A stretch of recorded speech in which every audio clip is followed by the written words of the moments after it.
Alright, we are back. So, Joey, we talked about, where are these players now in the NBA? Like, guys like Nick Stauskas, James Young, and then, guys like, like Archie Goodwin, like people that made it good for just a little bit, but then they just kind of, messed up, like, throughout the season with either a trade or, some sort of progressing, athletic injury. So what are your thoughts about that? To be honest, if I'm not mistaken, Stauskas comes from Michigan, right? Yeah. I'm a Michigan fan, and I never liked Stauskas at all. It's sad to say, but I never cared for him like I cared for Mitch McGary. Yeah.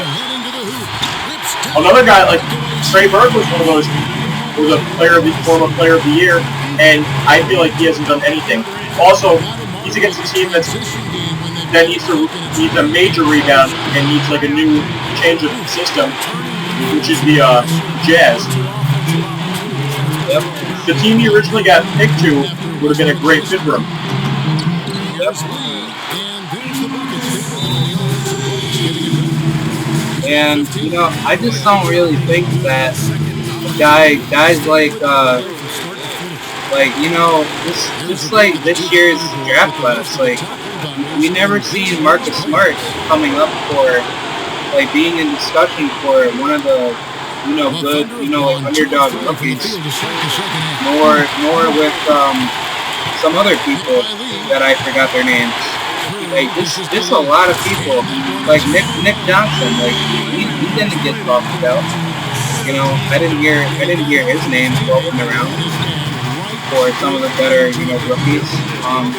Just so many people that have had it so well, and then poof, they're gone. So that's what I think about this year's draft class. But what do you think about last year? But what do you think about this year's?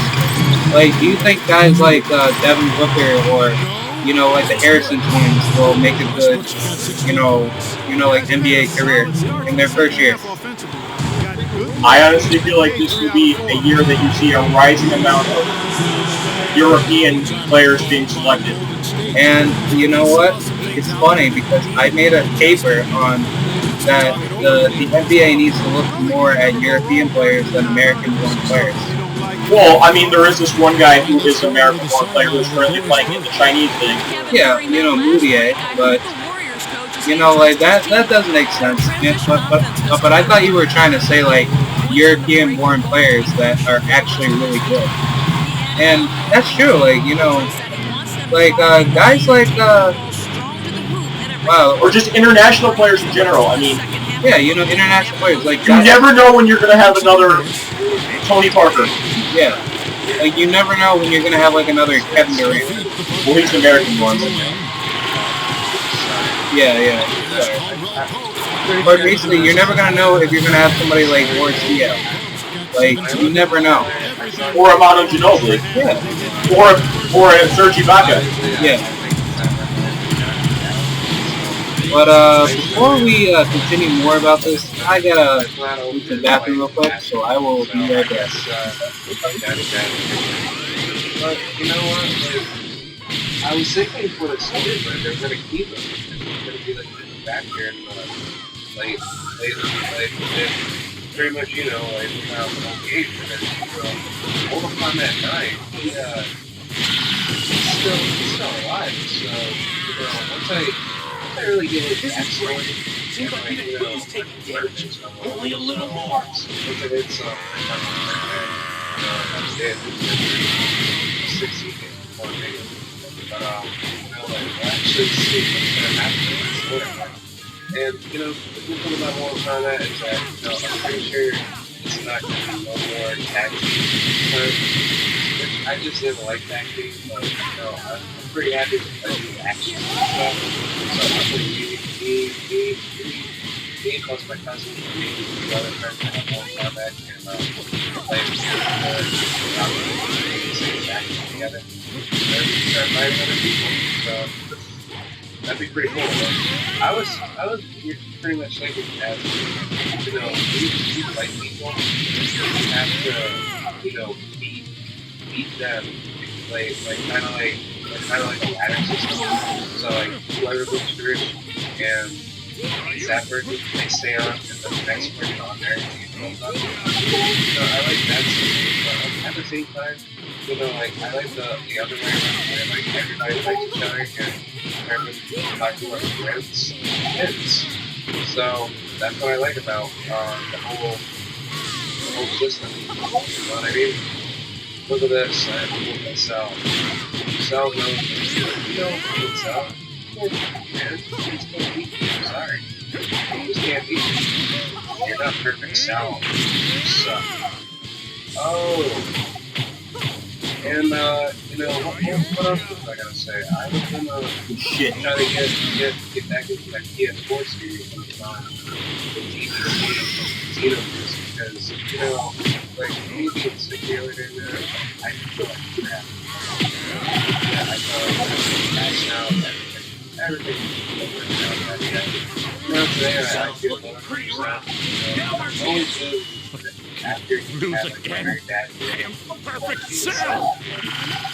like, you know, like a subpar, Technique, mind, spirit. but I am perfect in every definitely way. a lot better.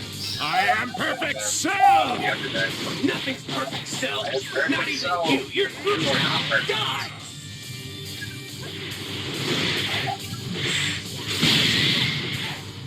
Oh, go south. Let's go south. Bye. Oh. Nah, but definitely the only two games start being top now. You know, I'll be sure to that back out to you. Definitely, you know, I'll be showing up like cool projects that I have to do. It's just been like a rough, you know, process lately. I'm actually surprised that I'm still, you know, better, you know, and hopefully I can, you know, do the same, next thing, moving forward. So I guess it's very, very bad. You know, I love it, Freezes on the ropes. Let's finish things. What's another thing? I wanted to go into detail with how the Xenoverse works. So, GT Pack. Let me tell you about GT Pack. I like it, but then I don't like it. I kind of felt like GT was gonna go really big in depth, and I thought I was gonna play it maybe, but you know, play it like, you know, our good friend and partner actually told me that he had planned it, but I never saw it. So, you know, I was waiting for actually, you know, when you come right to that, I'll actually make sure that I'm talking about that. So, you know, I just need to know. Alright, so, wait, what were we talking about? Talking about rookies that never really, you didn't really see much of them. Yeah, so let me give you my, top 5 of, some rookies that I thought that were going to do really, really good this year. But, you know, in the end, they kind of decided to fall downhill. My first one being James Young. Didn't really play too much, and I didn't really see him play that much. So that was something that kind of really got me to think, like, what the heck happened to him. Second one, I definitely want to say maybe, oh, wow. There's so many of them. Well, I'd probably maybe say the second one being, like, you know, like Elfrid Payton. He didn't really do too much, but, you know, like, who am I to say? He played for a crappy, you know, like, Orlando Magic. And third one being, I'd probably say, wow, there's so many people that I could say right now, but it's just like, you know, like, is it really worth saying their names? I probably would say Marcus Smart. That's number 3. I put what? Andrew Wiggins in there. Yeah, Andrew Wiggins. You know, like, he didn't really do too much. And probably say my fifth one, even though he did okay, but then he got injured. Probably Jabari Parker.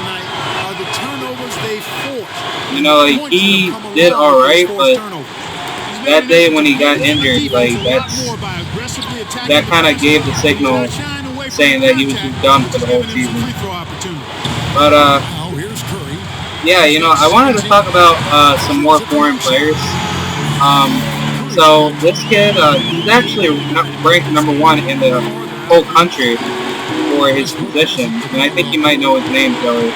His name is Ben Simmons. Yeah, so let me tell you something. This guy went to Monteverde High School, the school that Dakari Johnson went to, right? And literally, Dakari Johnson's high school, and I don't think that year they won a state title with him and Casey Hill, but I just know, like, Ben Simmons was that kid, and he's very quick. He's quick, he's fast, he's strong, and on top of that, he has like a very lanky body. But when you look at his game is mostly just passing. He's a great passer, a great rebounder, a great driver, and at the same time, he's so mentally physical. So, you know, I just think, like, he's a very good player to come into the NBA. He's very, very smart, like Tony Parker. But, you know, do you think he's a good player, Joey? I do think Ben Simmons is a great player. Like, you know, like basically, with his college decision that he made, do you think that was, like, the right decision to go to? I mean, we'll never know why a lot of these players decide to be drafted, go to the college they decide to go to. It's not, when you're a basketball player, you don't always look at the school for its basketball resume. Sometimes you pick because of its academic history. I mean, yeah, that's true. I mean, if you look at it, if your decision is UCLA or USC, you're going to go to UCLA because UCLA has a much better academic history. Yep. But if you were to go to a school like Memphis, that's not good for academics. A lot of people don't know about Memphis. A lot of people know that there's a statistic about Memphis that probably a lot of people will know, is that they're, I believe, the second most winningest college program in the past 10 seasons. Wow. And to be honest, like, I've always thought Memphis wasn't that good of a team. Well, the competition they used to play, they used to be, you know, like, that's terrible. I mean, they're getting better. Definitely, you know, one kid that I'm very excited for next year, and I really hope he does go into the NBA, is, you know, Oregon's point guard, Coach Young. So there's the guy from Harvard who's about to be entered to the draft right this year, right? Wait, who was the black guy? Yeah. Oh wow, he's gonna go to the NBA? Yeah. He might. Wow, that'd be really awesome. And if he doesn't go to the NBA, he's obviously going to seek employment because he's one of the most smartest kids in the world. Just think about it. If you were the smartest person ever, would you take the offer to go to the NBA, or would you go get your job to make really good money? I would try it in the NBA because that's obviously his passion. But it's like, you know, like you know, because I won't brag, but you know, like I'll just say this, you know, like I was good at wrestling, but you know, I like basketball more than I wrestle. So does that mean like some of these players have really good natural talents, but they just don't know it? Exactly. Yeah, that's what I mean. So maybe that could be the thing. But definitely, I am very surprised for next year's draft class because I would like to see players like players that I even like saw like a few years back when me and you were juniors, or of sophomores. Like, even though I never knew you at that time. Yeah. But I was gonna say two players like Chris Walker and Shaquille Johnson. Considering Chris Walker, he's still trying to make that dream happen. But you know, I'm guessing his days of being a Florida Gator might come to a very, very slim chance of getting kicked out. But even with Shaquille Johnson, he didn't really make the difference either, because even though he played for Auburn, you know, he still got kicked out because of marijuana. So, you know, like, anything could happen with all these good college, you know, players. Definitely, you know, I'm looking forward for... Who was the guy from... I'm going to put him in the top 5 most disappointing rookies. The guy from, Wichita. Oh, you're talking about, that he got drafted to the NBA? Yeah, he was that one player from, Wichita. Oh, Nick Wiggins? Ron Baker? Oh, he's Ron Baker's a senior this year. Are you talking about, Anthony Early. Yeah. Talking about him. But, yeah, you were saying about Anthony Early? I think he was really disappointing. Yeah, he was, gonna really, you know, do something well for the Knicks, but then he got hurt. And I actually am going to say, I cannot put Tim Hardaway in the top 5 because Tim Hardaway did more than I ever thought he was capable of doing in the NBA. Oh, yeah, Tim Hardaway, I respect the man with, like, a lot of, you know, talent. And, you know, like, I respect him as a fan, and I respect him as a, you know, like, a basketball athlete. He's definitely getting his I thought he was going to be a draft bum. Oh, I'm fully charged, man. Yeah. Well, what do you know, guys? Because, fully charged. because, like, one player from Michigan that I thought was going to make it to the NBA, but I don't think he's in the NBA, Glenn Robinson III. I believe he's made it. I just don't believe he's currently playing a lot. Yeah. But that's the same thing with James Michael McAdoo, too. You know, Ben McLemore. Ben McLemore. He should have gone 2 years. He was way too immature of a player to be NBA ready. Yeah. He can't, like, just because you're in the NBA doesn't mean, like, you're gonna... He lived off the free, which is the bad part. That's the problem. You gotta find other, you know, you have to find other recipes to your game. I mean, that is one of Kansas' best strengths. In college, they have a lot of great, traditionally, three-point shooters. The worst preset I've Yeah. ever seen in my life. But, yeah, guys, I will definitely actually see you made the guys reset. very soon, because I just don't want to compress, like, It's like, a very big, giant video. I'm probably But, thinking either me she and Joey did will it by talk herself, to you or, guys very soon about Probably- part 4. you know, messed up and everything. We'll be right back. Messed up everything.